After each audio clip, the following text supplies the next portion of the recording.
Make sure it's on. All right, testing. Have we made it to the big stage? Can you see us? Turn everyone's mics up. Do our mic check really quick. 1, 2, 3, 4. 1, 2, 3, 4. Yes. Hello, everybody. Good to be here. Good to see you, family. Let us know if you can see and hear us. First time in chat, simply Katya. How's it going? All right, let's see who's in the chat right now. I see we have Kathy Codes. What's up, Kathy?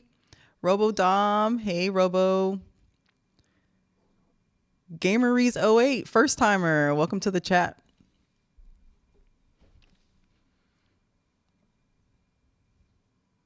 All right, so the name of the game, if you're new here, is Can You Hear Us? Can You See Us? And the answer in the chat is yes, no, maybe so.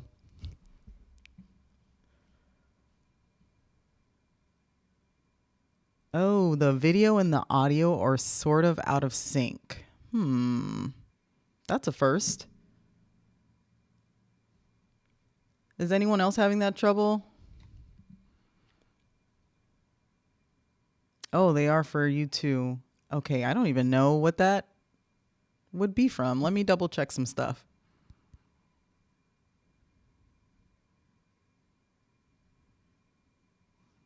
I don't know what that would be from, honestly. All right, Simply Katya said, for me, everything is all right. All right, so Dorlin, go ahead and just chat it up for us for a second so we can troubleshoot for like 1 minute and then we'll get started.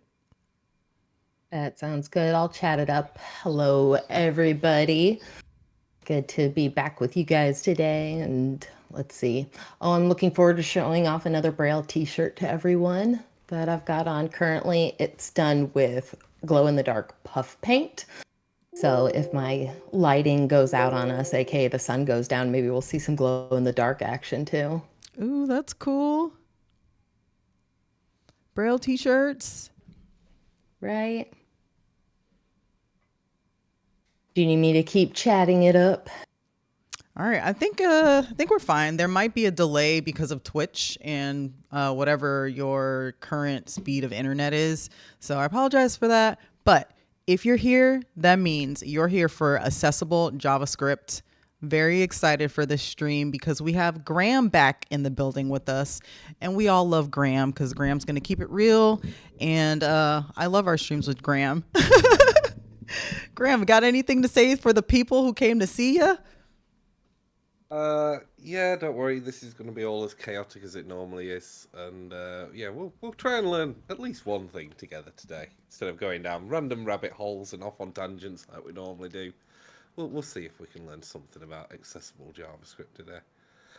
We'll see. Yes, and yes, as for the Kathy, yeah, the green screen is gone temporarily. It will be back behind me soon. So yeah, we will have the return of the green screen, but for now you get to see the messy background of my office while I'm in the middle of doing things for the last 12 months I've been renovating this office, so might have it done soon. Yeah, for those who can't see what's back there, I couldn't even explain to you what's going on in the background of Graham's what is that stuff? So behind me are some grey cupboards, a large TV that's like nestled in the middle of them. There's some black-looking cupboards, but they're actually glass. You just can't tell the difference. And then there's two lights behind me that I haven't switched on. And then you can see the top of my air conditioning unit. So that's the random thing that you can see towards the bottom of the picture. Thanks for sharing. All right, we're going to go ahead and get started. I'm going to share my screen. And streaming together.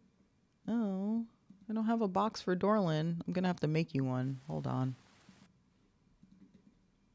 Copy. Paste. Feel like that should work? Yes, it does. Gonna make you smaller so you can join us on the page. There we go. All right, this is Accessible JavaScript. We're gonna be learning not much about JavaScript, just a very tiny bit. So the fun part about this stream is that even if you've never coded in JavaScript or never coded at all, that's fine. You'll still learn a little something, especially if you are an accessibility professional working with developers or projects or teams that are using JavaScript for whatever they're doing. So the point of this would be just to give you enough to be slightly dangerous and speak someone's language and understand what they're working for. Not for you to literally get into a JavaScript made app and like look at the code and be able to fix anything. All right. But before we get into that, I just wanted to do a few quick announcements. We have office hours this month on October 27th. So the last Sunday of every month, I think, is when we're going to try to do office hours. We're going to talk about Braille streams if we have time. And then talk about a spreadsheet we're creating with resources. But we'll do this probably at the end of this because I kind of just want to hop right into JavaScript today. All right, so this is our disclaimer about what we're learning today, because what we're learning today is, like I said, like very, very wide and not very deep into JavaScript. We're doing this using the WAS, the Web Accessibility Specialist IAEP certifications body of knowledge. So we're just following the things that they have in there that's like their way of saying like this is what you need to know to pass this test. So what they wrote was the WAS exam does not cover the details of JavaScript programming syntax. So a person can pass this exam without being a professional JavaScript programmer. But they would like us to know and be aware of how JavaScript interacts with content and how that affects accessibility. So you should be able to kind of identify concepts and principles and strategies to provide accessible JavaScript interaction design. So the first thing we're going to answer for those who don't know, and for example, if you're not familiar at all with JavaScript, let us know. And if you are familiar with JavaScript, let us know in the chat. I'm pretty curious what we're working with today, whether or not we have web developers who are actually coding, just designers, or complete newbies who have never even touched anything like this. So I'm going to say like my piece on what I think JavaScript is from a non-web developer, someone who is no longer working or learning about JavaScript. And then I'm going to let Graham go ahead and get a little deeper for us. So I like this topic because we talk about HTML so much. We talk about CSS a lot, but we don't really talk about any of the other languages that we're using for interaction. But the way that I think about it, that makes it easy to think about, is HTML is kind of the structure, the information that's on a page. So your headings, your text, all that good stuff.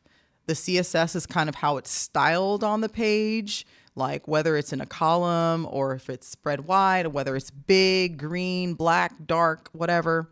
JavaScript is what's helping us create interactions on the page. So anything that if we do something, something happens. Like if we click a button and text gets bigger. If we're doing anything that requires interaction, we're probably using something like a web development language like JavaScript. So it's adding that interactivity. It's handling anything that's really like complex, and it's enhancing functionality. So that's my lamest term answer for what JavaScript is. What's your really quick off the dome thought process on what you can tell a newbie what JavaScript is, Graham? You know what? I liked your explanation. All I'll say is generally, as if you're fiddling with JavaScript when you're thinking about accessibility, you are probably manipulating the HTML most of the time. So, at its lowest level, we are using it in order to change the HTML on the fly in order to provide more accessibility. That is 90 to 95% of how we would use JavaScript within an accessibility scope, at least.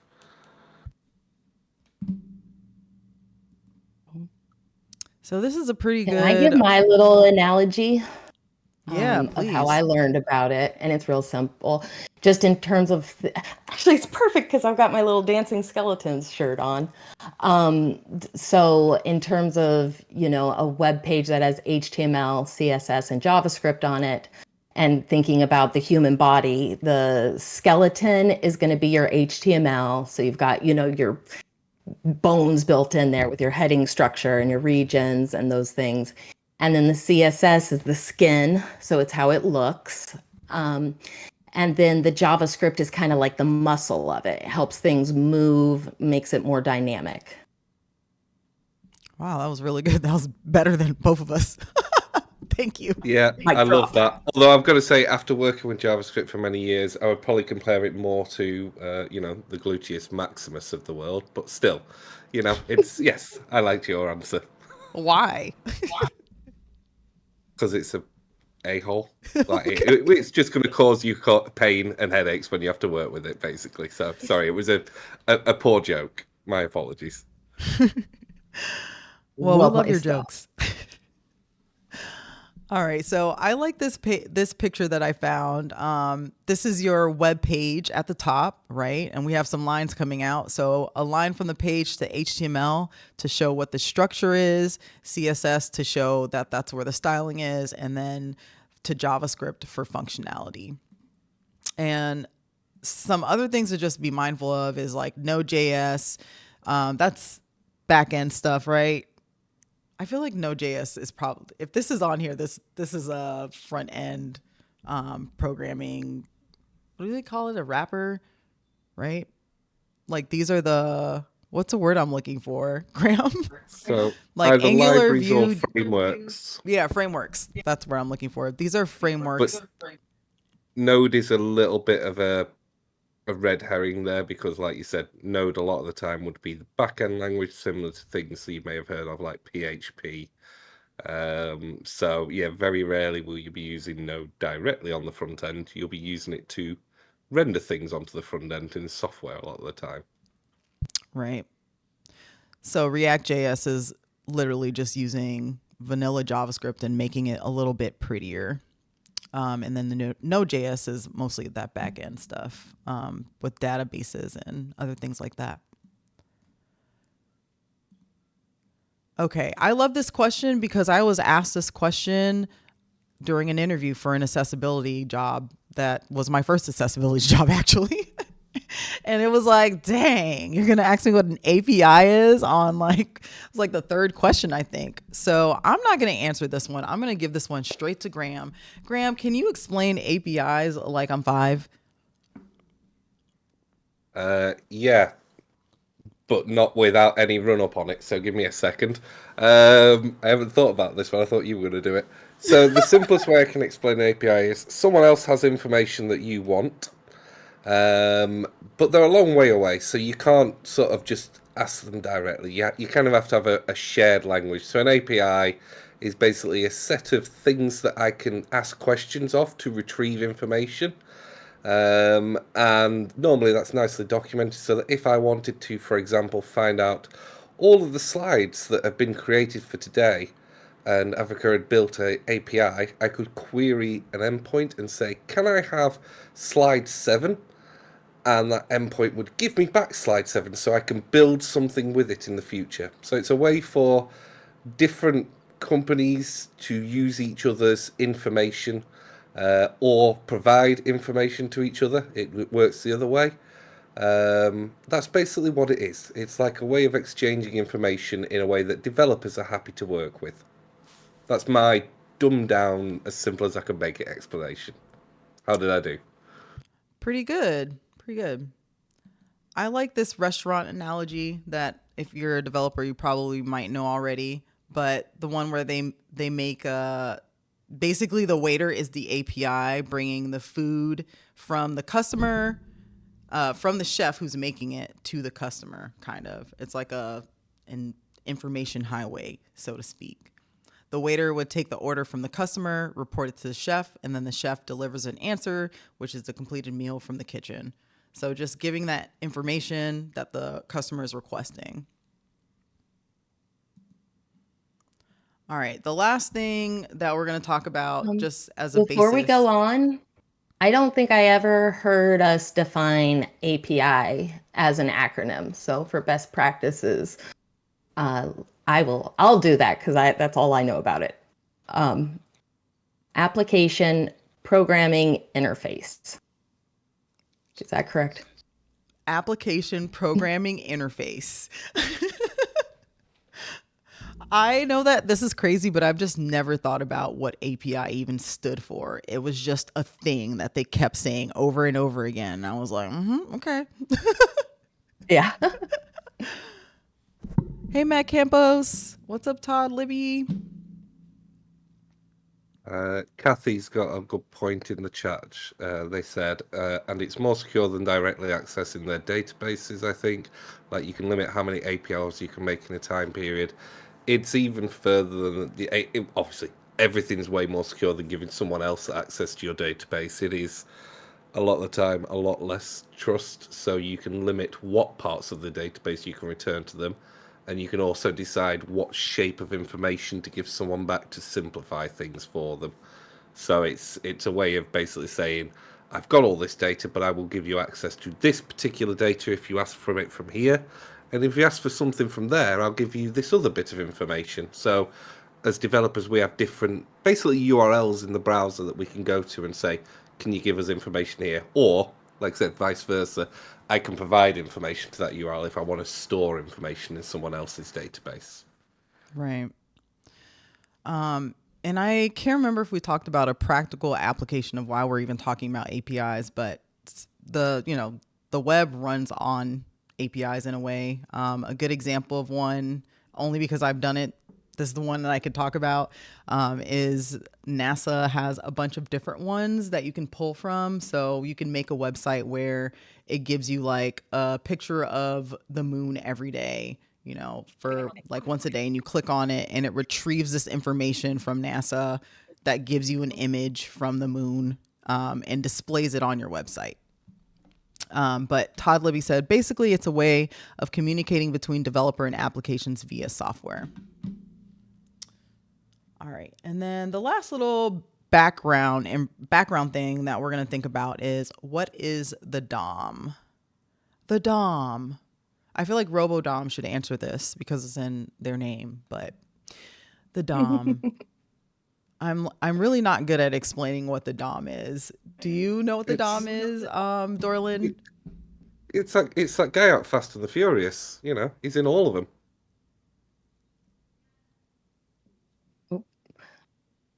I've got Twitch TTS going nuts right now. Sorry. I think you Oh, you said my probably have to name. turn it off for this stream. I just did. I just did. Bye, chatters. It was nice listening to you. I'm back. You asked me, do I get to define DOM again or the acronym? Yes. I believe it's the direct object model. Document, I think, right? Is it document Oh, object model? Yeah, document object model. Well, look at me. I get to check off learning something already. All right, document object model. I'm going to remember that. All right, let me see if anyone put in the That's chat. all I got. Oh, but Mad Campbell said about APIs, it's a contract between two parts. You basically agree with the other side on how you're talking to them and what they will give you back and how you will do both. How you will both do it. How you both will do it. Okay. All right. So we're gonna hand it off to the real professional here. Graham, what is the document object model and why does it matter? Why do we care? Since when was I the real professional here? This Hey is worrying. man, this is the only reason I asked you to get on here. Since I is called not it for the fun. direct object model. You told me I was talking about JavaScript, and now we're talking about DOMs. Oh dear. Look, yet again, the simplest way to look at it is the DOM is the HTML. It's just the way that a browser understands the HTML. So it takes your heads, your bodies, your navs, whatever it may be, and it builds a tree out of them basically, and that tree is the DOM. And then you have layered on top of it, the CSS goes into a CSS object model. And the browser does a load of clever stuff, and then it applies the certain parts of your styling onto the HTML tree that it's built. And then one thing that wasn't on the picture I noticed was the accessibility tree also gets built from the HTML. So you Yes. have the accessibility tree, but it's technically an object model as well, which is what is then used by screen readers. So you have sort of several things being built all at the same time every time you load a web page, and they're just, like I said, they're just basically the structure of the page presented in a way that a computer can understand it and piece it all together. Right. And I think we're, we're learning about the DOM because of, I would say, the DOM is everything that's interacting and happening on the page from the HTML that you're using and the interactions, blah, blah, blah. And it creates the accessibility tree. So,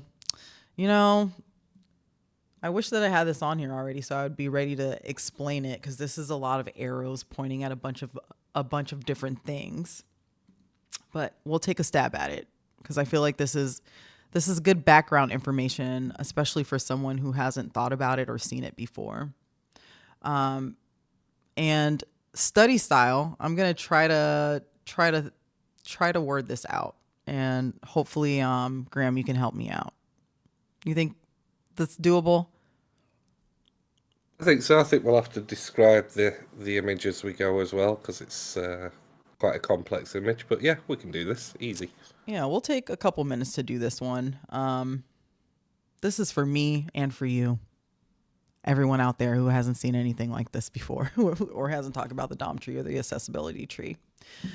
All right, so on this graphic, we have HTML. It's just literally raw HTML shown on a screen. And this HTML, like Graham said, is turned into the document object model tree. And it gives you that visual display of whatever is on the screen. So this document object model tree can also get transformed into an accessibility tree. And the accessibility tree, I think we talked about this before and showed everyone what that kind of looks like, but it just turns HTML into real words that the screen reader will read out to the user. So if they get to a heading level 1 that's called the tree and they get to text, the screen reader can read it out line by line. So it's just taking HTML and turning it into something that assistive technology can use, whether that's a screen reader or Dragon or any type of other assistive technology. So it's showing like it goes through this accessibility tree, and then it goes into that native API, which is kind of that information highway that we were talking about. So sending a signal, getting one back to the user through the assistive technology, and then to the user. JavaScript is right here. And you can see it's kind of in between HTML, the DOM tree, and JavaScript. JavaScript is a thing that's creating the interactions or giving the instructions to the user, not to the user, giving the instruction to the application to change something. It gets changed in the DOM tree and then shown on the user interface. So it's kind of this like symbiotic relationship where everything kind of affects each other. How'd I do? Yeah, it's a pretty, like I said, complex image. Good description of it. The important thing is that you never really manipulate the accessibility tree directly. Um, what you generally are doing is interacting with the document object model tree, the DOM tree, and then the accessibility tree gets recreated from whatever changes you make in there. That is an important distinction. The other thing is this diagram, very complex. We start with the HTML, go to the DOM, we add the JS in there, we get the accessibility tree, which is exposed by an API to the assistive technology. They miss CSS. And like I said, CSS is also really important in all of this because you can hide elements in the DOM tree, and that will then be reflected in the accessibility tree as well, depending on how you hide them. So Right. yeah, there is definitely another element to this where they all interact together, basically. Right. CSS would probably be right next to HTML or with the arrow going down, probably down here to go all the way back into the whole thing. But I do like this because it further demonstrates that there is something that's being changed and the accessibility tree is changing with it. So whatever you put in that HTML or that CSS is going to affect whatever the user hears or sees if they're using assistive technology. It's all interconnected. Okay, so this is directly from the body of knowledge. Support for JavaScript and accessibility APIs and assistive technology. So, modern screen readers and other assistive technologies can process the results of JavaScripts as long as JavaScript is coded with accessibility in mind. There are no inherent barriers in the technologies themselves to making JavaScript inaccessible. I wanted to add that in there because, like everything, right? Like HTML, like anything that we build or use, nothing is really inherently going to be a barrier. What's going to be a barrier is how you're creating whatever you're making. So just being aware of what those barriers are the important part, which is why humans should be a part of the process of testing and creating and talking to developers so that they are aware of whatever they're making. All right. So most JavaScript libraries offer a library of client-side widgets that mimic the behavior of familiar desktop interfaces. We're going to kind of look at a little bit of this. I have a link where we can look at a few of these things. So things like sliders, menu bars, file lists, tabs. These might sound familiar if you've been to a few of our streams because we're about to talk about ARIA real soon. And Graham was the one who did ARIA with us, so that's a nice little throwback. And these things It's are all all built with connected. JavaScript, CSS, and HTML. Oop, my bad. Go ahead. I was just saying, it's all connected. Bringing Graham back.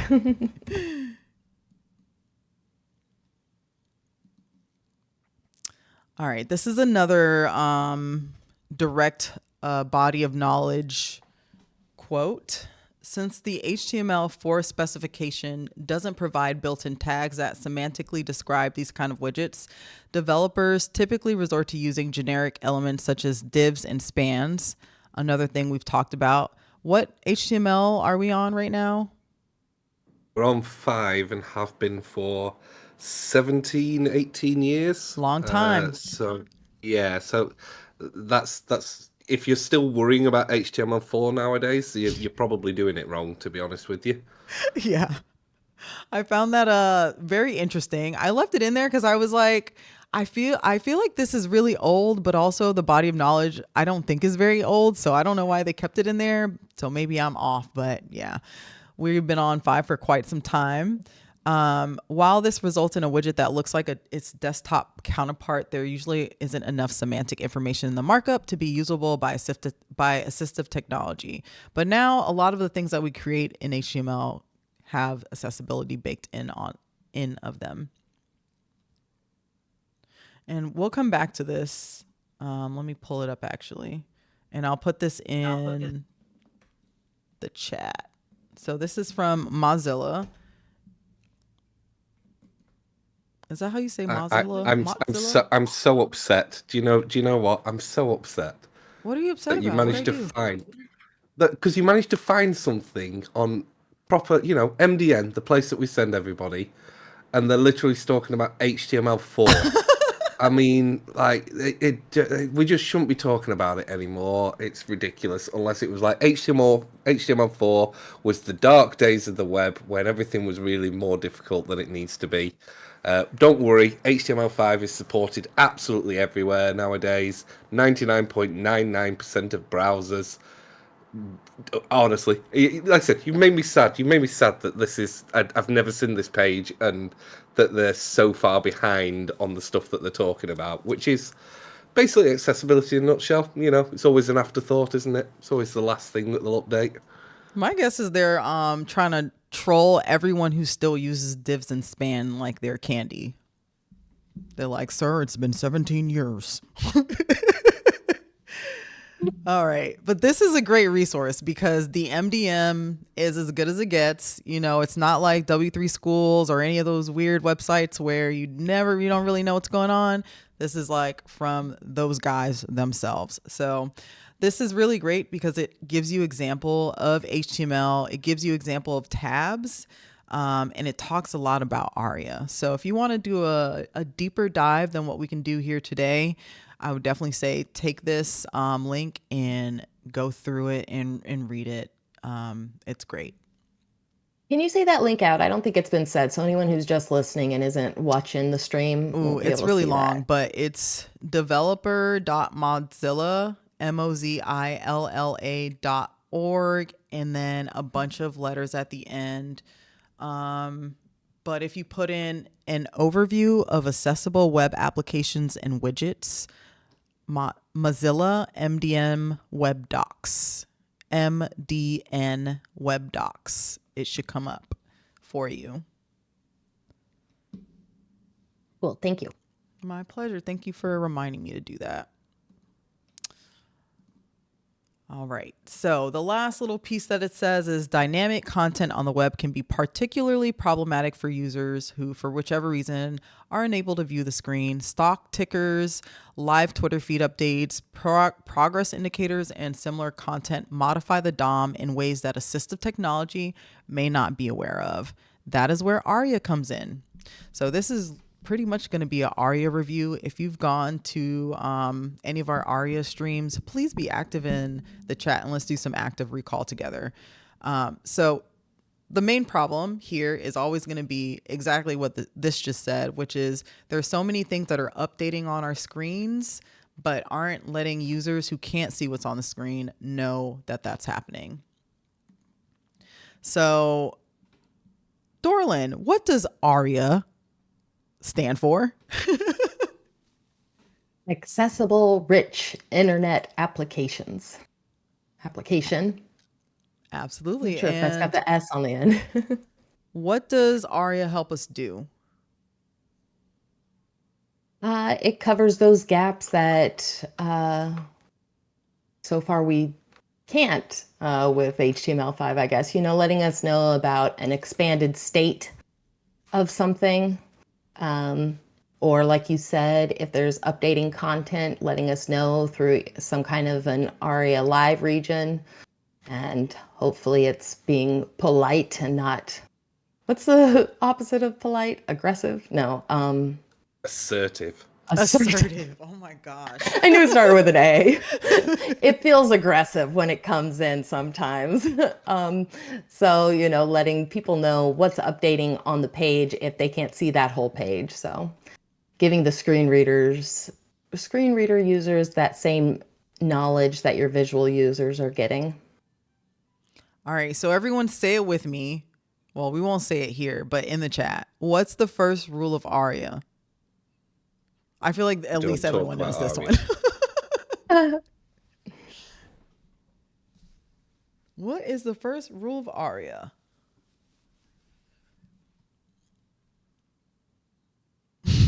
Robo-Tom said, don't talk about it. Don't talk. No, talk about it. Tell everyone. Tell everyone about ARIA. Please don't. Not until they've been on one of these streams, because ARIA, there is a reason that the first rule that someone is going to say very, very soon. There we go, Mr. Libby, of course. There is a reason that we say that, and that is that Aria is very powerful. It's very handy. It's a wonderful thing that's been added to the web. It's also the thing that you're more likely to actually make accessibility worse when you don't know what you're doing with it a lot of the time. So, it's a double-edged sword. It gives you great power, and with great power comes great responsibility and the ability to completely F things up. No Yes. joke. I'm actually auditing something right now where there's a whole bunch of extra ARIA label, an instruction for me on how to use a control. One, the instructions are actually incorrect, and if you try and use those, you can't use the control. But two, it's so much verbosity that I have to listen to each time I'm on those elements, that it's really just like, this would have been much, much better without ARIA. Anyway, back to the Yeah. topic. So give us an example of something that would use ARIA incorrectly to give the people a visual of what that even means. What do you mean? Did you say use it correctly or incorrectly? Incorrectly. So I guess give us an example of something that would use ARIA and what its intended behavior is and how ARIA could make that not the intended behavior. And that could be either one of Well, you or anyone in the chat. I'll give my quick one that I think got from Graham the last time is that when you're using ARIA, you are going to be, the ARIA label is going to override other things there. And so you can be overriding what would naturally be there. And so ARIA is just so powerful that you can, like Graham said, you can really have some things up with it. Like what? Like what's an example of something? Because it feels really abstract if I'm listening for the first time. Like a button that does something or a tab that tells you something. Well, I mean, in that instance, I guess one example could be if you used an ARIA like labeled by to label a button, perhaps, and now your button that said submit is labeled by some other element on the page, and instead of reading submit, when I land on the button, it now reads gobbledygook or whatever it might be. The example I was talking about, the real world one that I've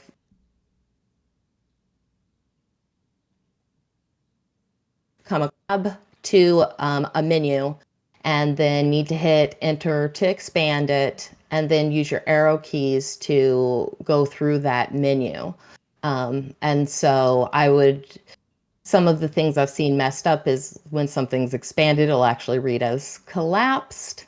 In this particular instance, it was telling me to hit space to use it and then use tab, but you actually have to use the arrow keys to then interact with the elements. So it was just incorrect instructions that was confusing to me as a screen reader user because I'm being told this is how you use my custom control. And then I couldn't do it that way. And those instructions weren't provided visibly. So no one who was using the application just with sight was going to get incorrect instructions. They were just for me.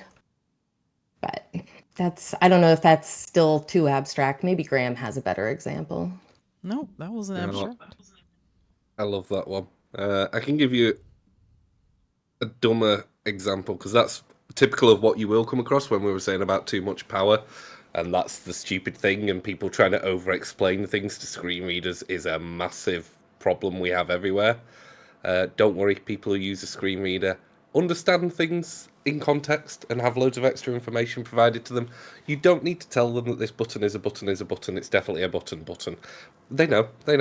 But a prime one is people try and hide things using ARIA hidden.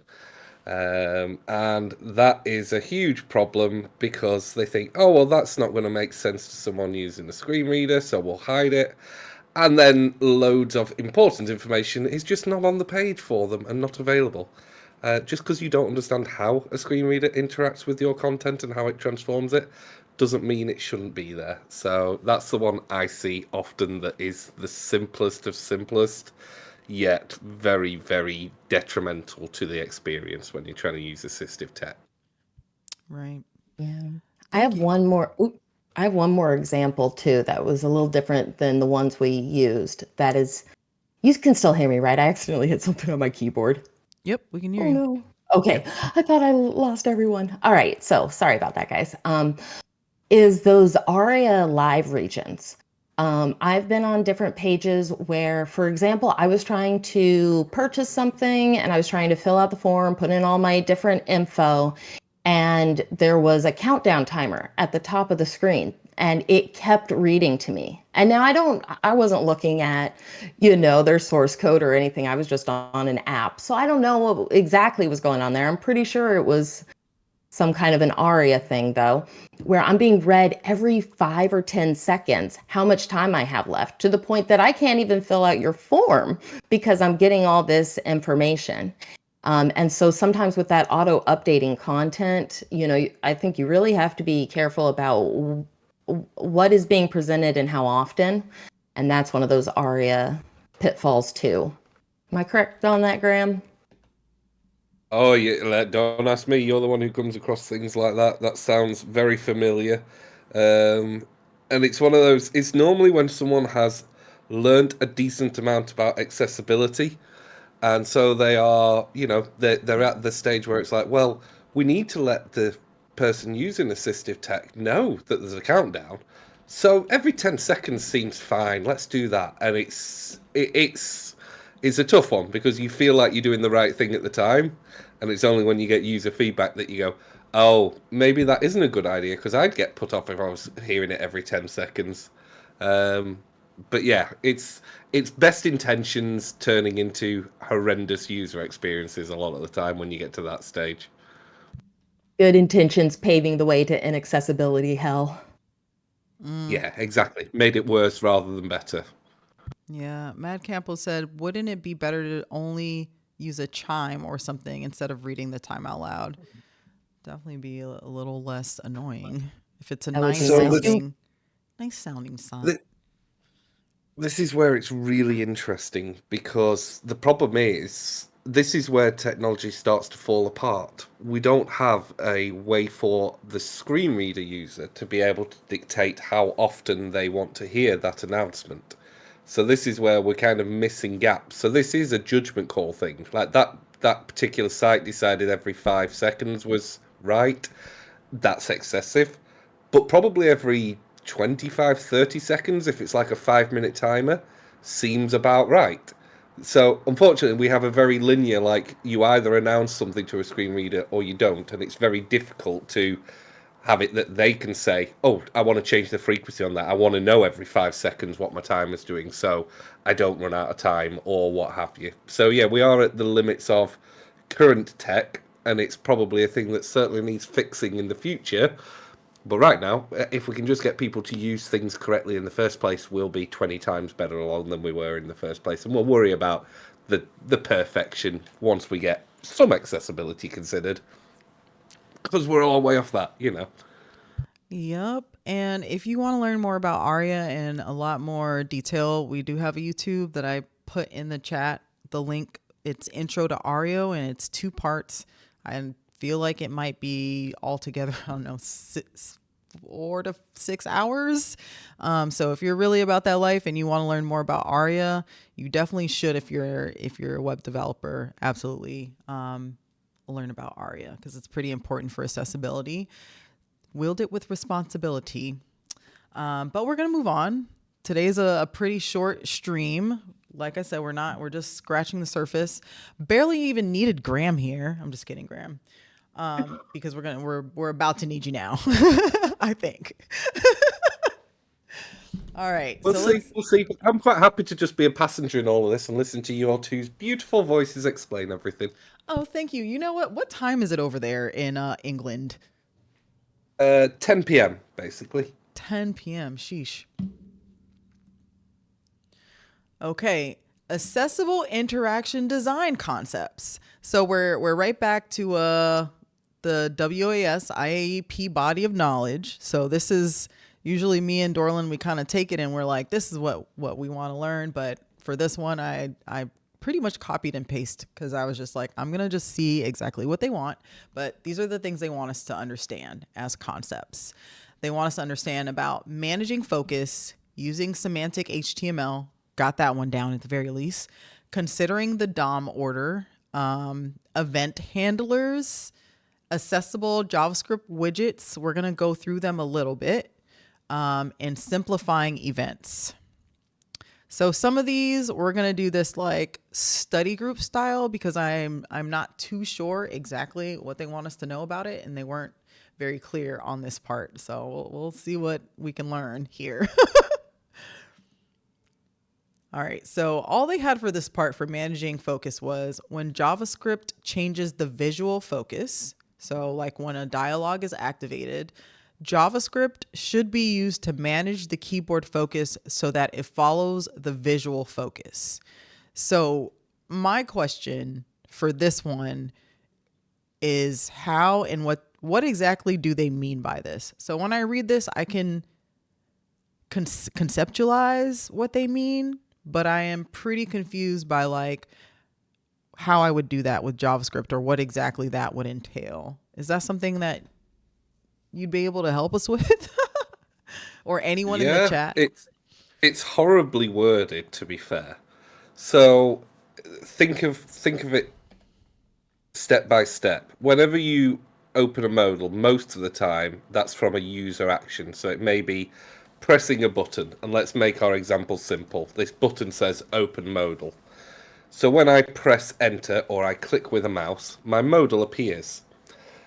Modals are designed that they are their own self-contained mini web page. That's one way to think of them. They are meant to be completely self-contained. You're not meant to be able to get outside them. So the problem is I've now clicked this button, ended up in this modal. My focus is still on that button at the moment. That's where my focus is, but I'm not meant to be able to be there anymore. I'm not meant to be able to access the rest of the page. So we have to use JavaScript to find something in the modal that we can move the focus onto, so that anyone using a keyboard, which includes assistive tech users, but can just be someone who uses a keyboard rather than a mouse pointer, is then within the modal and can start working their way through the interactive elements on it via the tab key, or can read the information out with assistive tech. So it's really important for that, and it's also really important in the opposite direction. When I close this modal, there was focus within it. It no longer exists on the page.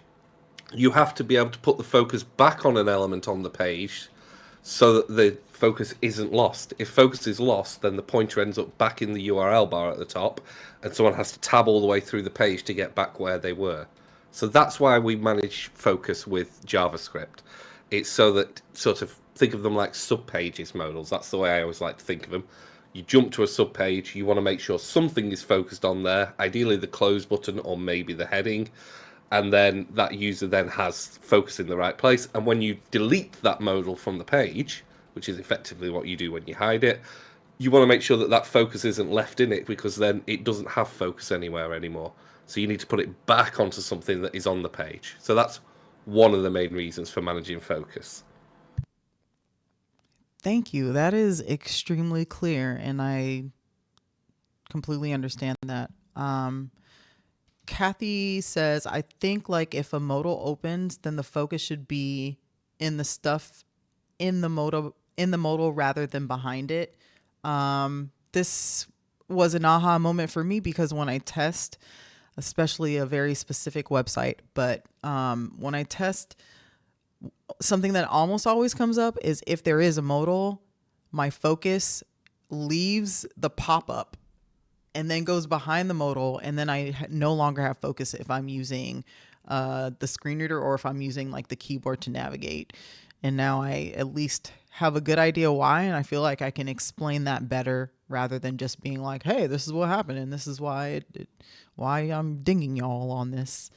Let's see. Mad Compo said, it is freaking hard, but you need to use JS to keep track of where the user is and then move them back to where they were. Or else when the modal is closed, you can be capulated to something else like the first link or first interactable element. And then Mad Campbell said, popover and inert help a little, but this is still a hard problem. That's really interesting. If we had more time, I'd be so interested to see how that works in JavaScript, but we might come back to this. We probably won't have any time, but let's move on to the next thing. Unless you have some more to say about this that is good for us to know. Yeah, I have one that is very often overlooked and with modern software development more than anything is really important. And that is if you're designing a spa. A spa is a single page application. So that instead of when you click a link, it reloading a whole page, basically loads the page in via JavaScript and changes the current page that you're on and changes the design there, brings new content in. There's a big problem with spas in that when you click navigation, if because you don't actually change page, if you don't manage focus, it means that there's no way that a screen reader user is going to know that the content is updated, and they're going to be stuck in the menu when in reality they want to be in the new content that they've gone to. So the best practice is if I click on a link in a single page application, once the new content is loaded in, you should actually move the focus to the heading level 1. Now, we won't go into technical implementation details. There are some nuances with how you do that, but that then gives a signal that the navigation has occurred, but it also means they're not stuck in the menu having to tab 20 times to get to the information in the first place. So it's a very good way of making your spa far more accessible. And I tell you, most of the spas that people are building don't do this, and it's an absolute nightmare to use it with both the keyboard and assistive technology because of that fact. Wow, thank you for that nugget. I will not forget that. I didn't even know that was an issue. I never thought about that. Karina Merck, what's up, Karina? Karina has a question. Focus on React. Clicking on a link opens a page on the same site. Where should the focus go? I usually place it at the top of the page, so the skip link. Oh, I think did someone answer that for you? Was that what you just answered?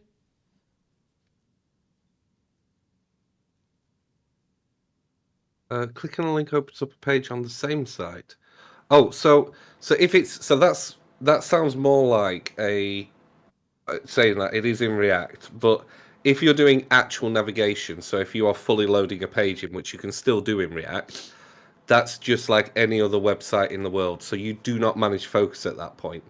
It's fine. It's more than expected that you will drop into a page using a keyboard and you will get to your skip link as your first thing. So you wouldn't manage it. But if you are doing it all client side, then basically exactly what I just said. You should actually move the focus to the heading level 1 on the page past the navigation once you've clicked the link. That's where you should put it nearly always. Yet again, nothing's ever a hard, fast rule, but that's a good bit of guidance to help you. All right, we're going to move on to the next topic, which is semantic HTML. Obviously, we're not going to spend a lot of time here because we have like 6 hours on that. I'm going to put that in the chat. For anyone who cannot see our chat, if you go to our YouTube, it's Africa Kenya.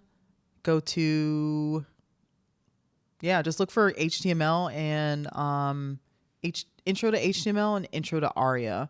So it's Africa Kenya with an H at the end of Kenya for the YouTube. And everything's under, let me look at it really quick. The Web Accessibility Study Group Season 2. That's everything's in there. But for today, what it wants us to know is HTML defines a set of elements, attributes, and attribute values. These features have specific semantic meaning that are user agents intended to process in particular ways. Oh my God. The way they put things in this is just like interesting. It makes me feel like I don't know what I know. Yeah, blue is blue. I know. I'm just like, what? All right. What are they trying to tell us here, Graham? Can you reach into the mind of IAAP and let us know? No, I don't even want to go inside their minds, but I'll try and translate that into English for you. So basically, you have elements are like individual things that you see on a page. So that can be an image is an element type, or you may have paragraphs.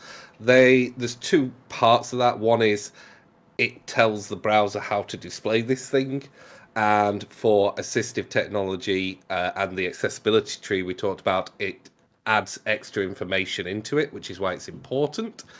Attributes and attribute values are like extra things on top of those particular elements that add extra information. Sometimes information for the browser, nothing to do with what we're bothered about. Sometimes very useful. And when we were talking about ARIA are just attributes on elements. That's all it is. It's just a special set of attributes. But you can have other ones on there. Like, for example, we talked about modals. There is an attribute open, and that actively shows the modal on the page, but also announces the state change on that particular modal. So it's like a dual purpose thing. So that's what they are. Think of elements as the building blocks of a page, and think of your attributes and the values of them as extra information, either to do something with programming and code, or to actually add extra information to that element for end users to use. Right. What Graham said. HTML at the end of the day is the main thing that us accessibility people are working with, because it's the building block, the Legos, like Todd Libby said. HTML elements are Lego blocks. You build your project, and with these blocks, you form something that works for everyone. It always comes back to ARIA and HTML at the end of the day, which is what JavaScript is using. Okay, so we're coming back to the DOM. Let's see what they're telling us that we need to know for the DOM. They're saying when content is added or altered on a page, it should generally be added after the current point of focus, because screen reader users are much less likely to navigate backwards in the DOM than forward in the DOM, causing them to miss most additions or changes in previous positions in the DOM. Oh my gosh, yes, I have a really good example of this. I saw it like 4 times this week. Whew, okay, I'm gonna calm down. I get really emotional about this stuff. Okay, so one really good example of this is if I am using the keyboard or I'm a screen reader user and I am filling out a form. It always comes back to forms as well. Forms is the main thing. Let's not even get started on that. We have a stream on that too if you want the link. But let's say I put in something like my address is incorrect. And then I go to submit my address and something pops up to tell me that I did it wrong, right? But the pop-up happens at the top of the page, like under address, to the point where I would have to navigate back up to hear it. So nothing is like telling me automatically as I go down, like, oh, you made a, the address is wrong. I'm not able to go down and hear it. I would just have to guess, assume, or never hear it again, right? To know that my address is wrong. That's a really good example of that. Any of you guys have any other examples or anything you want to add about that? I actually recently came across something where you were searching for different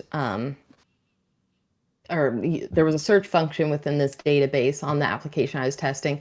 And after you put in your criteria and hit search, the results all loaded above the form where you put in your search criteria, but your focus stayed on the search button. So you want to tab forward and there's no search results here. What's going on? Is because they're above where your focus was.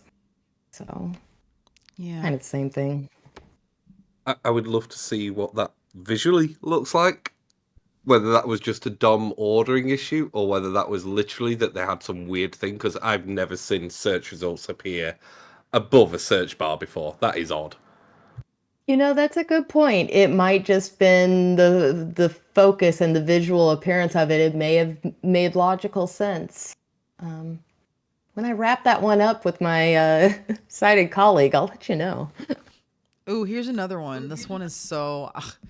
I'm coming across all these really specific examples that it's just funny that this is coming up because I just never thought about what's causing it to do it. And now I'm really just having that moment of, oh, this is what's happening.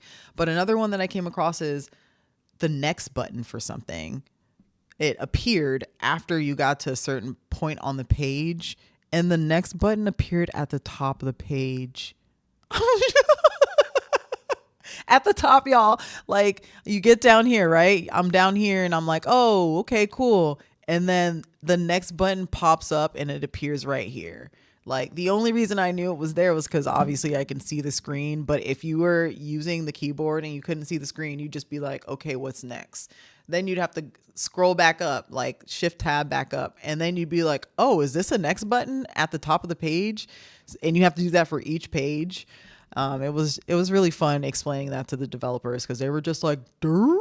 And they're like, oh, and I'm like, yeah.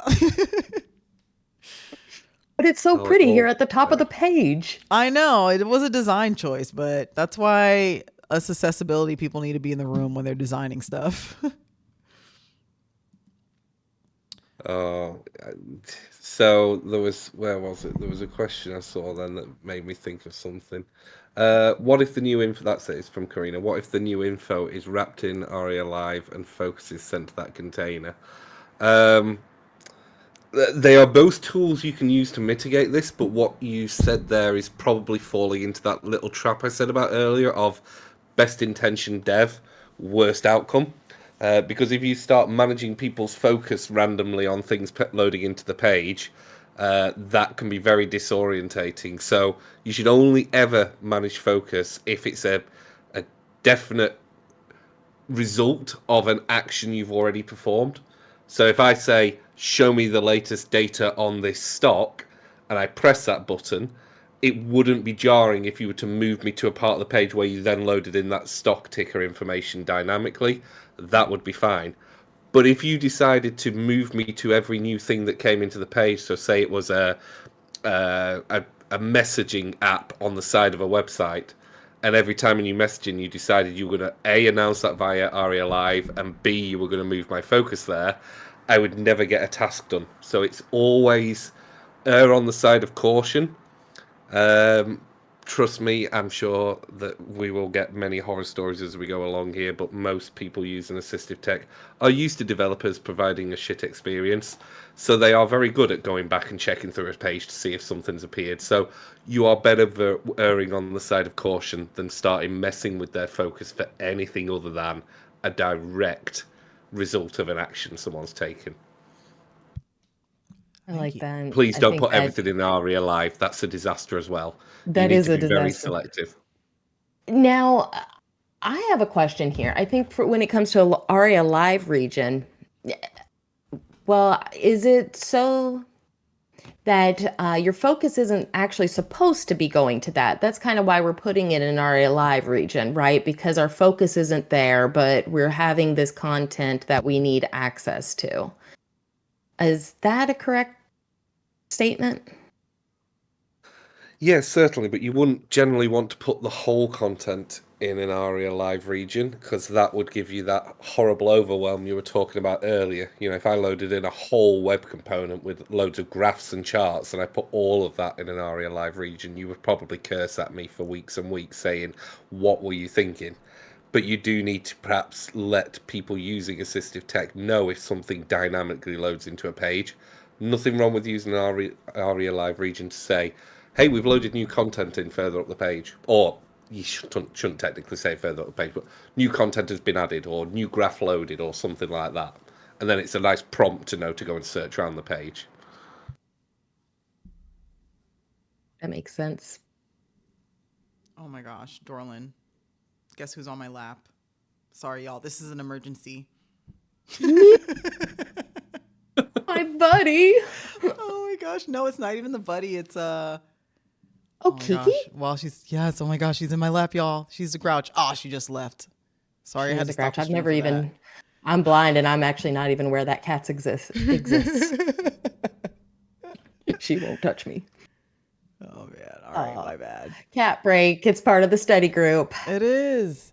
That's Kiki, y'all. She's so mean and she never gets in my lap. And she got in my lap just now. It's definitely a miracle. Anyway. She's all about people using those ARIA Live regions correctly, Yeah, I man. guess. She loves accessibility. We're going to teach her just like we did Mew. She's going to be an accessibility cat.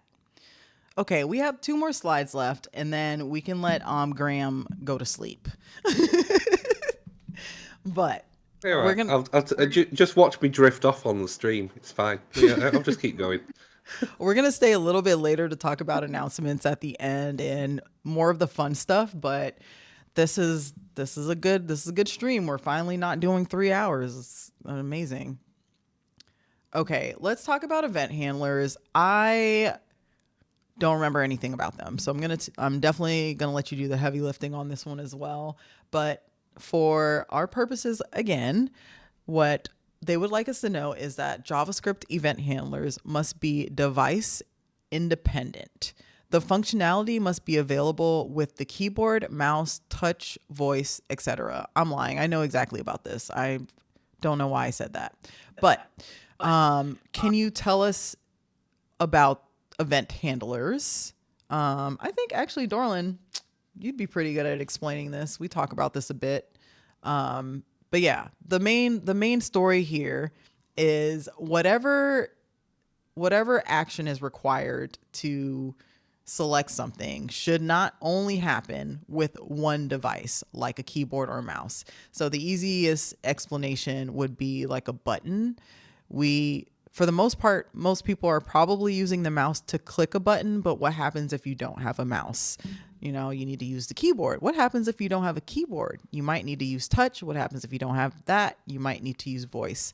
So anything you create can't be like on click, this happens, right? It needs to have all of those other pieces. And that's the part where I'd be like, Graham, you can explain exactly what I'm talking about. But yeah. Oh, I thought we were going to get through a Steam stream without me having an angry rant, but that sentence right there, what a load of nonsense. What a load of nonsense that is. Wait, which one? Right? JavaScript event handlers must be device independent. Functionality must be. Look, the event handlers are entirely different to different input modalities. Like I said, I'm off on my high horse here. I'm on a rant. This is a terrible way of saying it. So what they should be asking about is, when are there multiple ways in order to achieve something that are independent of your input modality? The event handlers themselves, that you're well into JavaScript land. You need to understand JavaScript at that point. You have handlers for touch. You have handlers for click. You don't have an event handler for voice. I don't even know what they're on about there. You handle that in a different way. There's no event handler for voice. I suppose there is activation of voice control. So yeah, nonsense, absolute nonsense. What we're trying to get the point across is that if you have an element on the page, there must be different ways, or as close as possible to the same way of interacting with it to achieve the same result at the end. So it's nothing to do with event handlers, it's to do with input modalities. And I don't know why. It sounds like someone wanted to put event handler in there to make it sound like the new JavaScript. Wait, what'd you say it was called? Not event Input handlers. modality. Yeah, input modality. You would achieve it with event handlers, but you would have multiple ones depending on what it is you're trying to do. Like you can have a mouse position with an event handler, so it will tell you every time you move the mouse. But that is not replicatable with like touch. Like you can get the touch position, but only if they're touching the screen. You don't have a mouse cursor position as such. You have a touch point on the screen, and touch is completely different because you have multi-point touch. Like it's very confusing to go on the event handlers. It's more handling an event rather than an event handler, because an event handler is a very specific JavaScript term. So yeah, there you go. I've been on my rant, but basically, they're basically saying you should be able to use any type of device and input device that you want to use, whether that be a keyboard, a mouse, voice, touch on a touch device, and you should be able to access the same things in some way where feasible. So things like buttons, there should be every way to access that button. Keyboard, mouse, voice, touch, you should be able to access that button all four ways. I think that's what they were trying to get at when they gave this, but yeah. Right. Yeah, Yeah, it annoys me that, because that's confusing. Kathy Koza makes a good point, and this is one of the things I like to think about a lot. But they said, I think I saw an example of drag and drop to order. The alternative was to manually enter the number of the order. So drag and drop is one of those things where you really have to think about like how can we achieve the same thing without needing to literally drag and sustain the movement and drop something somewhere else. Um, Yeah, love that example. There's many ways to slice that up, but this is where accessibility gets fun. Like I'll go from my rant side into my this is why I love doing accessibility work because there are multiple ways to approach that depending on what the interface is designed like. So if it was a Trello board, you wouldn't type a number probably. You'd probably have a drop down and say move this to the fourth column, whatever that's called. Or maybe it's criticality. So your criticality or your column headers, it would move it about automatically. The other one is you can activate it into like a keyboard drag and drop mode, and then you can press arrow keys to move it around within defined zones and lists. So this is where it gets really fun. Like trying to make things like drag and drop accessible are easy and hard all at the same time. Like you really have to think about what are the fewest number of steps I can do with a keyboard that also makes sense to make this interface usable for everybody. And it is an unsolved problem. It's a problem where we have decent solutions, but there's probably better things we can do. And it's always an evolving space. There are no very, very, very, very good solutions to drag and drop because it is designed for a pointer device. It's always suboptimal with a keyboard. okay. I don't know if this one will trigger you, but it's like the last one.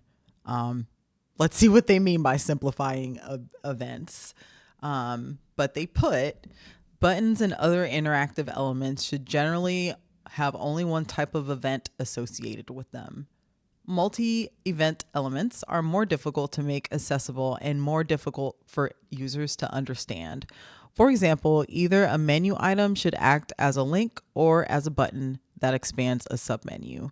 Coding a menu item to expand the menu on hover and activate a link on click is problematic for keyboard users, touch users, and gesture based mobile screen reader users.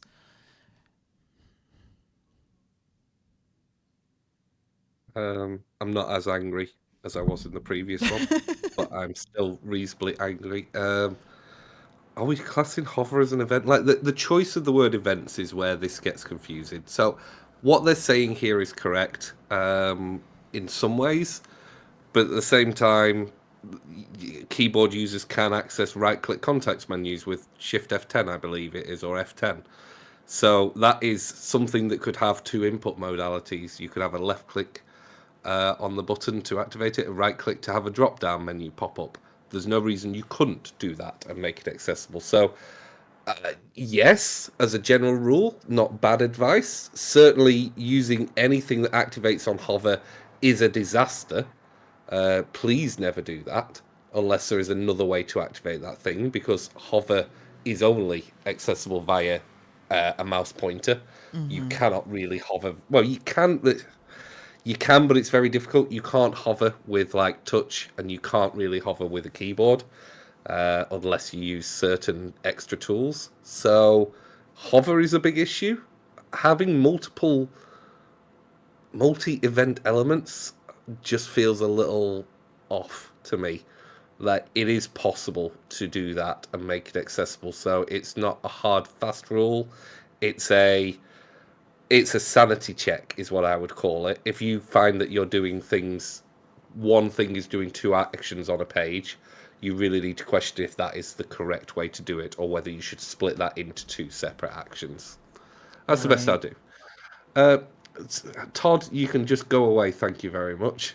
Well, Todd makes a good point, which is to stop overthinking things, stop over engineering simple components and interfaces, and kind of just use things the way that you know that they're probably supposed to be used. And so when we overthink things, I think where it starts getting just muddy and messy. It's worth noting that the bit I was telling Todd to go away with was, and Graham, I'll be sending you a 16-page email about why. So, yeah, yeah, fair enough. 16 Me pages, too.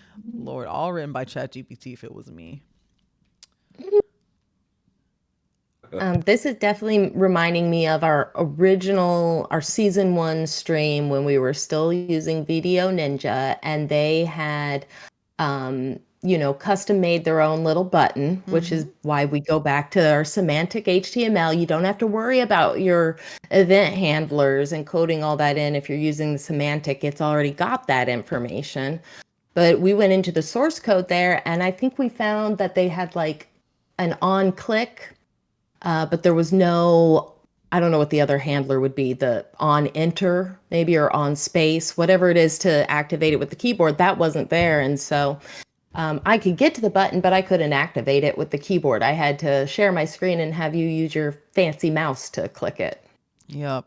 And they were really nice and worked with us and fixed it. But then something happened with the fix, and that's a whole nother story. But they learned something new. They just kept adding things onto it. It didn't become more HTML. It just got more event handlers added, I think. But we found an easier way of doing anything or things anyway, and we appreciate their responsiveness for sure.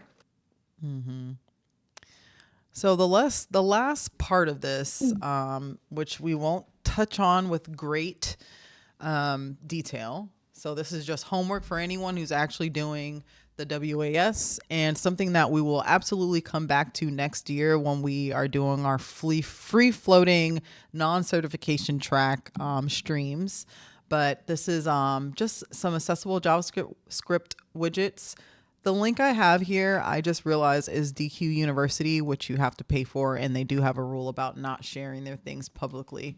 So you can go over to, I think, does this one have it?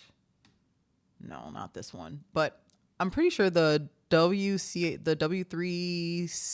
has an accessible widgets page. Let me just pull it up. It's also one of the ones that we talked about when we did the ARIA stream. So W3C. I've already put it in the chat. Oh, okay, yes. That exactly is what I was looking for, actually. So if you search for W3C ARIA patterns, that tends to come up straight away as first thing on Google. They are fantastic. They're very good. But also in some places showing their age, so bear that in mind. There are nowadays probably better ways of doing things, because a lot of it is still stuck towards the HTML4 way of doing things in the day. So just be cognizant. What I will say is, if you're not sure, use the stuff in the W3C thing. It will be pretty damn accessible. It will work. You may be putting a lot of extra code in the page you don't need, but who cares? But yeah, generally, it's a good one if you're not sure. If you are sure, sometimes there are better examples that are simpler to code and easier to look after and maintain. And I say that as someone who, loves the stuff that W3C does. So it's not a slight on them. It's just a fact of how it comes about, basically, and how much time goes into these things. Right. At the very least, you'll have a good example of actual code, because they give you some in CodePen, and then they really go in on explaining everything. So this is a great resource. Todd also put something in the chat, so I'm going to put this up. They put inclusive-components.design. And let's see what this one has. There's a book. There's data tables, notifications. Oh, wow. So I guess this is just really giving you some good information in a very detailed way of all of the little components that you can make inclusively. So definitely save that as a resource for yourselves. So we have pretty much finished accessible JavaScript. If you're just scraping, just doing like a quick JavaScript intro for yourself, and you're wondering what you should be considering as an accessibility designer or engineer or whatever, as you're talking about JavaScript and accessibility. So if you have any questions, please put them in the chat. Let us know if you learned anything new. Let us know what you're going to be doing differently. If there's something you saw here that you're like, oh, this is my aha moment. I think I had like two aha moments, and it's been a while since I had ones when we've done this stream, I think. Really thinking about the DOM, I'm just like, wow, that's why this thing isn't doing this. And then the focus order of things, and how JavaScript is the thing that's handling it. I just didn't really understand that for some reason, but that was really cool to learn. So I'm going to scroll back up while everyone, if you want to ask questions or whatever, we're going to just take the next, say, 15-ish minutes to talk about updates. And Todd, if you're here, I need to check my emails actually. But let's scroll up to announcements. And if anyone has any suggestions or comments, yeah, please let us know. If it's your first time and you haven't said something in the chat, say hey. So if Todd's still here, we're having office hours on the 27th. And give me 1 second, actually.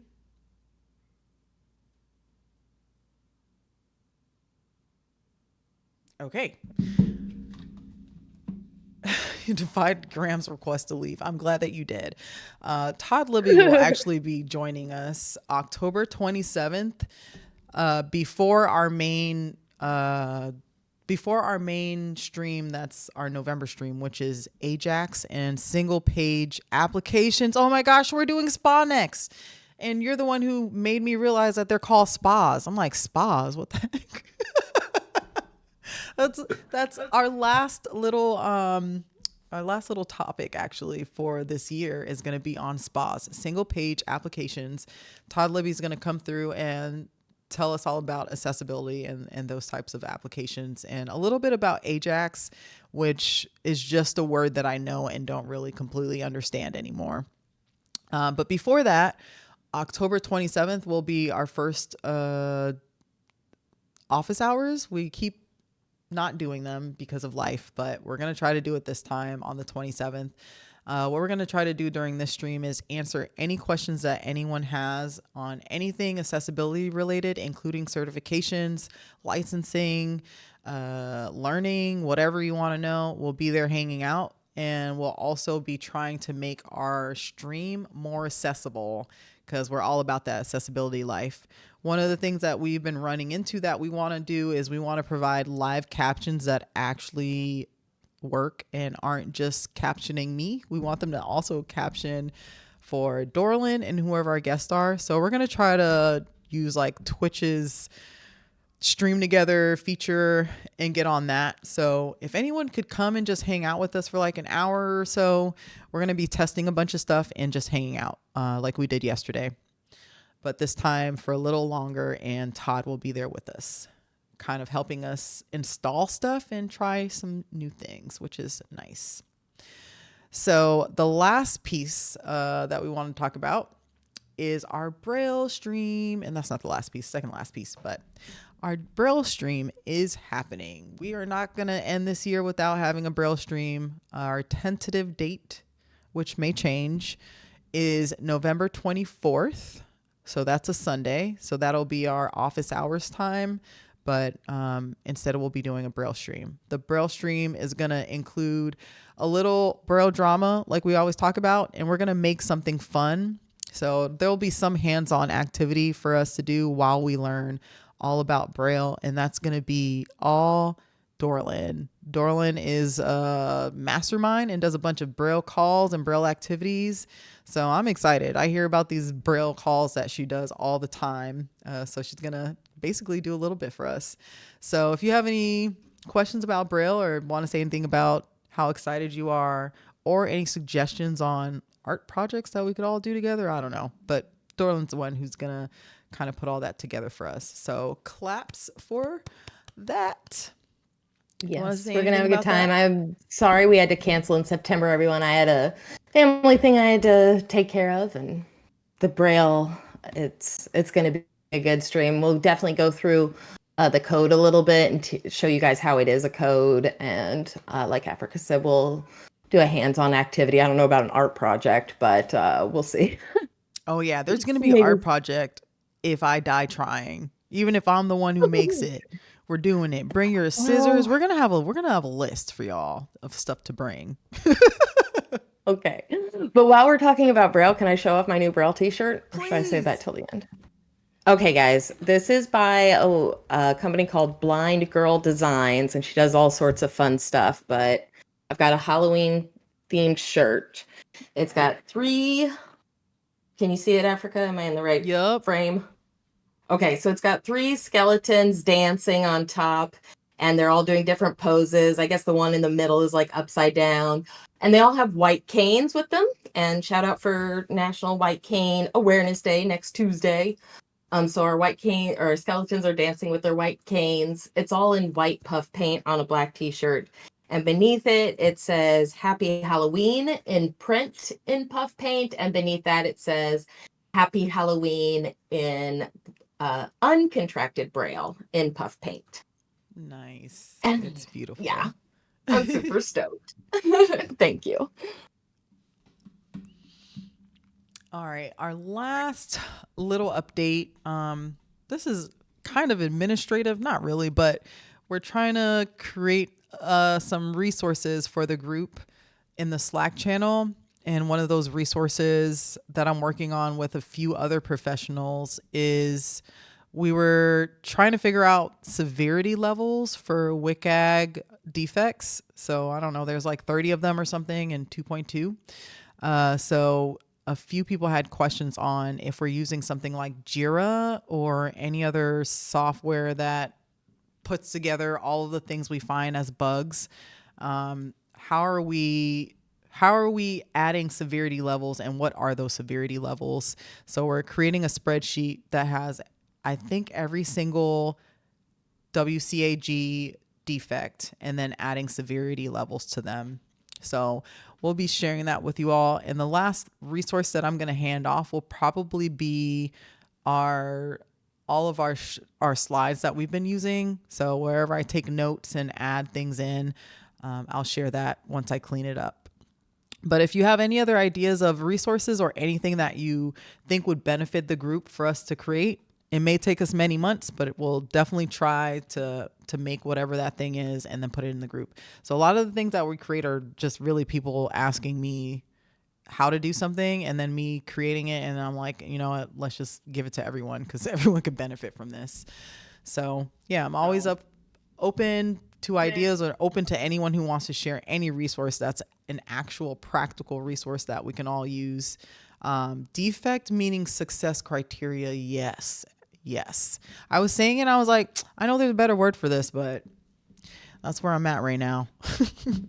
Yeah, so a couple of things on that. Success criterion is just the proper, in inverted commas, name for each of the WCAG guidelines. They're actually 88, not 30, so I'm not quite sure how you split them up. Yeah, so there's sub ones perhaps that you've perhaps missed or something, but there's 88 different guidelines in WCAG, or 87 now or something. So you should probably have all of those.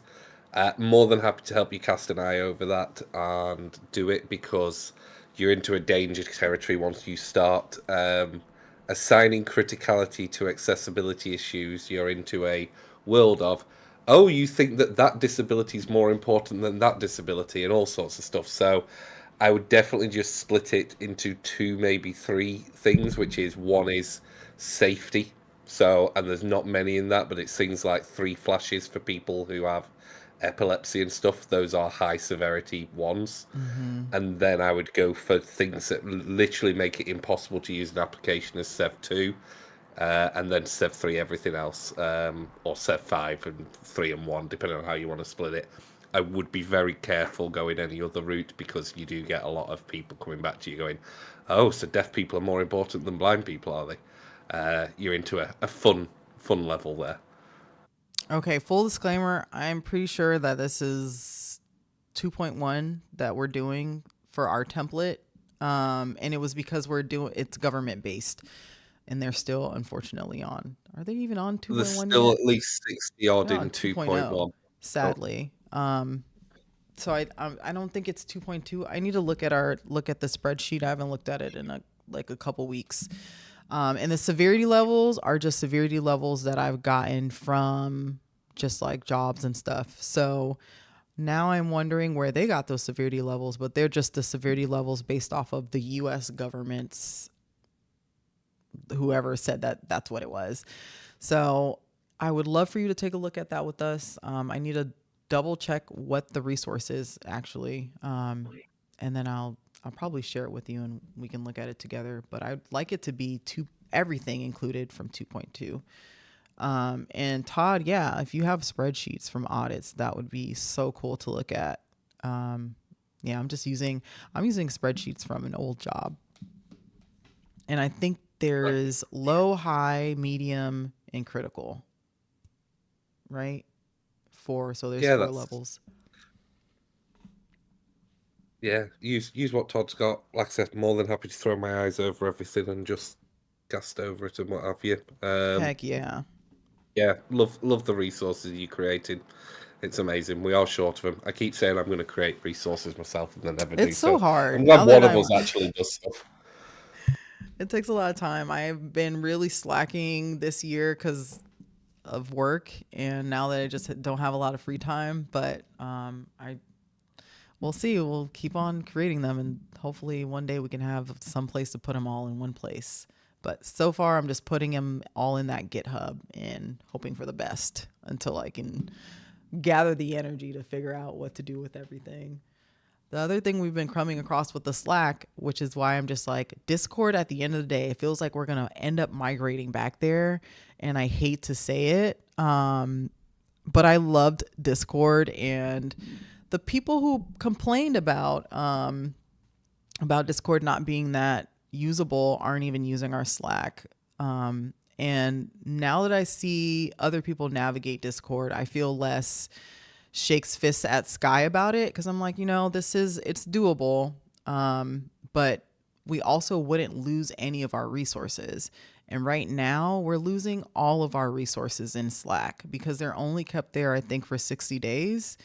And our Discord group, which is still there, nothing ever dies in Discord. Discord is forever, I guess. I don't know how that's possible, and it's free, and it's usable. We honestly use Discord even more than we've ever used it before, me and Dorlin. So we'll think about it. We'll probably do some type of, I don't know. We're going to have to brainstorm about whether or not going back to Discord is an option. But I really did like the fact that we could put resources there, and it wasn't like this stressful thing for me to think of like, where am I going to put this resource, and everything everyone's putting anywhere is going to be gone. So every time something gets into that Discord, the resources channel in Slack, I'm just like, man, someone should be monitoring this stuff and putting it somewhere, but it's just not happening. But yeah. I think we should, kind of poll the study group too, see if people are cool moving back to Discord, since we made everyone move over to Slack and everything. Yeah. And talking about putting together resources. I do think that when it comes to Discord, the learning curve is a little bit harder to tackle than Slack, but the advantages of Discord, that we can keep all our materials, and the fact that it's accessible. I can get around it, and I'm learning more about it. I think if we had kind of maybe a short cheat sheet on how to get started with Discord, both from a sighted perspective and a assistive technology perspective, and whatever else kind of makes sense, but just kind of quick start guide might help alleviate that barrier that we were kind of worried about, of people not getting involved with Discord because of how much it was to learn. Yeah. I don't know. The Those are my irony thoughts. now is that we had so much more engagement in community in Discord, and then moving to Slack, it was like it was a lot less. So I don't know if it's because of the people who are using Discord are more engaged in Discord or what it is, but it is something that I did notice. It's just, I don't know if it's easier to use Discord or what it is, but yeah, that's something that I've noticed. But it feels like Discord is just more fun. It has more things. I don't know. We'll see. But yeah, that's pretty much it for us. We did it. We did JavaScript. We did the hardest thing, and it was like the easiest one because they don't want us to know much about JavaScript apparently. But yeah, next one is going to be November 7th. Let me look at my calendar. I hope it's the 7th because I will That is not be definitely here. a Thursday. Yes. But that's not the second Thursday. It's the first That's not the Thursday this second time. Thursday, though. Yeah. We changed it Oh, because I won't be here. okay. Kathy said I'm All only on right. Slack during work hours. That's the other thing. I only use Slack for work. So when I get on this our Slack, I'm just like, vibes. Where's Discord? But I'm that's so just me. jealous. I'm so jealous. We use Teams. We use Oh yeah, Teams. Teams too. Oh no. Just hearing Ugh. Teams, the like little note triggers me. It just really puts me in like a bad mood. I'm still just thrilled with new teams and the fact that I can hit escape to go back to the tree list. It's still making me happy. Well, one time for Microsoft Which, upgrading their whole game. How no. And inaccessible is I Teams? want to give a shout out to or Microsoft and Teams. Like when they first launched new Teams, there were some bugs with it where I didn't report them. I didn't get around to it. And then eventually they did fix them. Like they're working on it. I believe they are. No matter how much I try and hate on Microsoft, they are probably ahead of the curve on most things accessibility. Just saying, they do tend to beat Google products and everything else 90% of the time, shall we say. Yeah. And I had a thought that, since we're coming to the end of the stream, I'll share the sort of semi-spicy thought, which is when you were showing off that T-shirt, which I think is amazing, by the way. I thought this is how we get people into accessibility and to learn Braille, because, then they'll be like, everyone will want to read that T-shirt. It just seems too much fun. Right? Ooh, something Dorlin gave Clay. me is this amazing popper with Braille on it with the alphabet. I love this thing. It's a good way to learn. Oh, that's amazing. Just thought we should On come up with a quote. Amazon. You got that on Amazon? So cool. Yeah, I couldn't believe it. Amazing. All right, friends. What were you saying, Graham? What's that, sorry? Were you saying something? Sorry, I thought you were saying something. Oh, I was just thinking people should come up with jeans with Braille on the back. Like that's literally like we could get everybody into accessibility in a few weeks that way. Well, you should make them Hey, whatever it takes. juicy and Braille on the butt part. Exactly. Yeah. In jumbo braille. All right, we're going to Alright, head cool. off of here in like 2 minutes. So here's your last few chances for anyone who has any questions or comments or concerns. But otherwise, this stream will be up probably by next week. And I'm going to turn my light off and see if my shirt glows while we wait for extra. Yeah. Oh, so Am I dark glowing? like that. Actually, it's probably because I think I got my screen monitor on. Let me let me put my screen shade on. Is it glowing? It might not be dark enough in here yet. Yeah, you've got way too much light, unfortunately. We can't really. Oh, I need it to be the middle of the night like it is for you, Graham. Yeah, I've got my glow in the dark underwear on, but I wasn't gonna scar everyone, so. Yeah, we want people to get into accessibility, Graham. Exactly. Yeah. No. This is why I'm being well behaved today. Oh, Karina asked, was there a stream on forums this year? Oh my gosh, I still haven't up. Yeah, we did 2 parts on forums with Rachel DeTulio, and I have to edit them, and I have not, so I haven't put them up. But you know what? I will. There's like 4 streams, 2 topics that need to be updated and put on here, but got messed up because I just don't have anything to edit them with yet.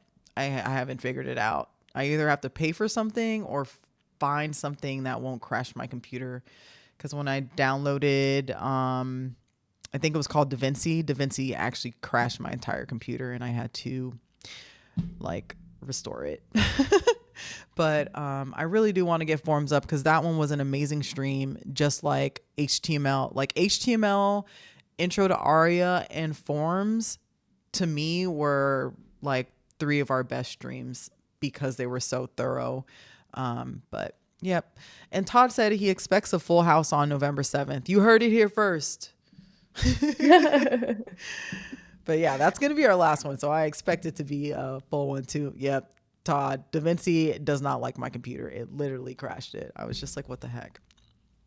Yeesh. Anyways, I'm going to see if wear a lobster hat. Yes, please.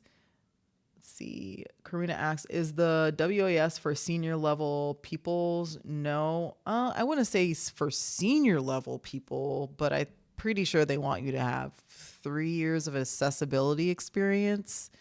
So Yep. I just made the cut.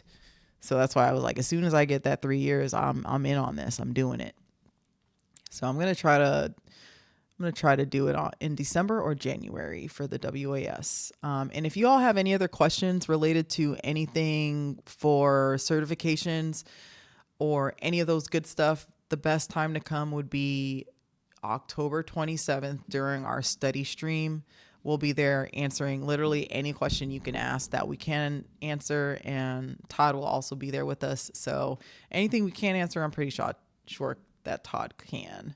So join us then. That one's going to be a fun one because we can just kind of chill and get unhinged with each other, and it will be spicy and great. We don't have to really worry about staying on topic, which is always what we run into. We want to talk about something and it's like, we're actually supposed to be talking about JavaScript right now. So it'll be a good time to come chill. But Todd said, I say no. If you know your stuff, take the exam. Just take the CPAC first. Yeah, honestly, I have to be real. I agree with that.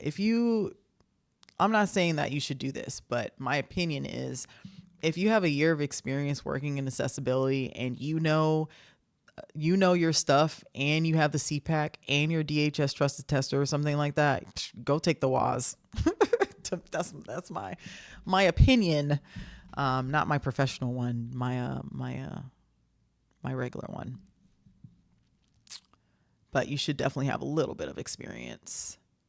Robo said, I'm looking into taking the CPAC, but do you need prior experience in accessibility to take the test? So for the CPAC, no, anyone can take the CPAC as long as you have studied enough about it, right? Is the CPAC you don't need? No, technically you're supposed to have 1 year of professional experience to take the CPAC. Really? And then it's 3 for the I Okay. know this because I remember when I passed my 1 year professional date and was like, I can officially take it. Haven't Okay. yet, but The CPAC is the one that doesn't make you they don't make you show proof that you've done a year. But I think the WAS one, you have to fill something out to show that it's been 3 years. I remember we talked about this now. Yeah, you do need a year. I remember we you did talk know, about it. I just filled out the CPAC, to sign up for it for this last one, and they, I'm pretty sure there was a question that asked if I had a year or more of experience, in a professional setting, and then there was another thing that if not, you can kind of prove that you've got the experience. So maybe CPAC isn't a hard, like you're supposed to have 1 year of professional experience. I think there was kind of a caveat. Like if you also have this experience, just explain to us why. Got it. Okay. Scroll up a little bit, see if I missed anything. Scroll down. Oh, also, Synotech is a DHS trusted tester, y'all. And y'all know I think that is amazing. That is the hardest test ever. Congratulations. Karina said, I have the trusted tester, but recruiters keep asking for the CPAC, which does not make any sense. What? Well, that shows how much recruiters actually know about things. That is wild. Okay. I'm just sat over here going, I know none of this stuff whatsoever. I'm useless. You know what would be really fun is we should do a stream where I take one of these tests with no revision and see how I do on it, because I think I would, after seeing one of your streams where you were covering how many people have this type of disability and how many people have that type and all of the CPAC. nonsense numbers they wanted you to learn, I just went, yeah, I wouldn't pass it, but it'd be fun to try. Yeah, you might Are pass you it. familiar with the biopsychosocial model, Graham? Yeah, exactly. No, I'm with the medical model all the way. Yeah, that's the one we all like, isn't it? Yeah. No. Oh, make it I stop. really, I think CPAC. I think you'd probably pass it, Graham, with your level of knowledge. And if you were No, worried, you you could see, just watch I our don't think I videos. would. This is the thing. I don't think I'd pass it because I think there's that much cruft in there that isn't actual how do you do this stuff. I think I'd fail it. But that's why I said it'd be super interesting to try and take some of these and see which ones I think personally actually fit with real world what you're doing and how many are just an exercise in passing exams. That would be super interesting because if you're saying trusted testers hard, then maybe we should try that. Like, if we can find because I guess I can't take the actual exam on a stream, that would probably get you cancelled. But You maybe wouldn't there's a be able test to. It's version. such a crazy test that you wouldn't really. Okay, so Talking Graham, hours. that one you could probably pass, but you'd be like, "Damn, they did that." This test was actually the real thing. CPAC is more like some background information that's good to know as an ethical person who truly cares about accessibility, right? Because it's like I'm not mad at anything that was in the CPAC. I'm like, this is you. You should probably know this. But the DHS trusted tester is like you're just auditing a website for real, except it's worse because you got to do You're it doing yourself to their understand. tool and you're having to answer their questions about it. First, you have to go through a whole bunch of stuff. You Just to can't get even just there. pop in and take the test. You got to dedicate some real time to that thing. They don't make it easy. Todd said I have to finish That's my super TT example test. The TT set is a UI nightmare. Yeah, yeah. See, we'll go on rants about this, I'm sure, on our other stream. But Todd's trusted working tester. on an example test, though? A Are you TT gonna get example test? trusted tester? That sounds so cool. Are you working on the trusted tester itself, Todd? That's what I want to know. Honestly, my challenge to you, and I'm challenging you right now, I'm talking to you, Graham. Graham, I challenge you. I double dog dare you to get the trusted tester. I dare you. How much is it? How much does It's it? How free. much is It's it? To free. Free. That's why You whenever pay for it with your tears. with your tears and your time, and I don't think that you'll be mad at it. Like, I don't think you'll be like, "Oh, this is bleh." You're just gonna be like, I think he'll "Damn." have things to say, though. Yeah, you'll have some I stuff to say about it for sure. Okay, cool. You need at Yeah, least a cool. month. Send me the link. Oh, I have to give my inside leg measurement to your government, don't I, to do the trusted test? So that's why I've never done it. Yeah, that's it. But either way, Perhaps it is it's DHS that's running it. yeah. Oh my gosh, I'm gonna pull it up right now. Oh my So gosh. how long did it take you to do trusted tester? Like how long does the process take then? Minimum a month if you like do hours every day. It's a slog. But the thing about it is you won't have to like to get through the first parts of it, which takes the most time. You already know it, so you're just going to go through it really, but it's 20 pieces of it because it goes through every single thing. So once you get past that hours of whatever, then you have to do 3 full audits essentially on 3 different web pages, and it's really tedious. And truly, anyone who does it has my utmost accessibility respect. Well, you know what? You know what? Long stream coming in, speed running the trusted tester. Oh, I I'm would going to set love the to clock see you running. I'm try. going to speed run it, see how fast I can get Yeah, through right. it. I would pay for that. I would pay to watch you do that. My God. Yes, I would go to that stream. Let's do this. I'm gonna send it to you probably through Twitter because I don't know what's the actual thing is. I would have to like click through a bunch of stuff. Trusted tester certification, is it this? That is part of Trusted Tester is navigating their horrible design to figure out where you even sign up for it. Oh yeah. It's part of the fun. It is. It is. All right, friends. We actually really do have to go. But yeah, so Todd, they actually changed the entire thing. You have to start over again. And Sino put it in there. He put I was just about to put that one. It's training.section508testing.net. Don't ask me why they have .net, but that's what it is. You make a little whatever account, and Sino said I had to do the practice test 3 times. Yeah, all of us did. This is going to be Okay. so funny. So, immediate feedback, go onto the site. First thing they do is put a confirmation box up with all of the bloody terms and conditions in.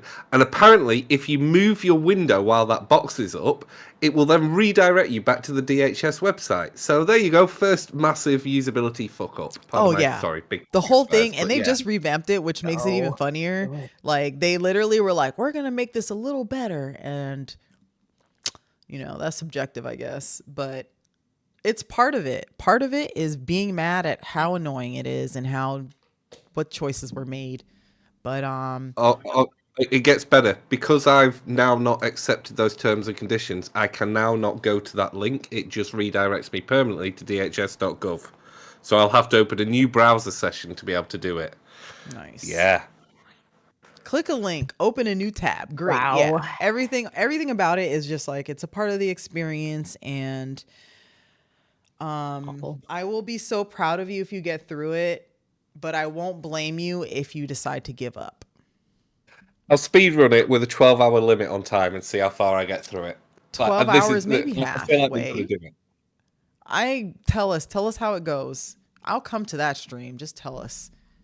Or do it on your own time. I'll find a Sunday I've got free. I'll start early in the day, and I'm going to try and do it in a day. Oh my gosh. You're gonna have to read transcripts instead of listening to all their videos because they talk slowly in them. Oh no! So yet again, if I'm speedrunning, I'm allowed to cheat, so I can literally go into the console and I can skip forward in the video. Surely. Yep. That seems fair. Excellent. So I can skip all the video crap. Wonderful. Right. Yeah. Please tell us Yeah, when you're doing we've already this. got all that knowledge. Yes, invite us. We will be there. Wow. All the time at Caffeine. work, we have to watch these stupid videos on security, and they're like 4 minutes long and boring. So I just go into the console and go time 240 seconds, and it skips the video, and then you can actually like answer the question at the end. It's wonderful. Oh, Sino said he thinks you're going to only make it to accessibility topic 1. Yeah, I'm like, that might take you.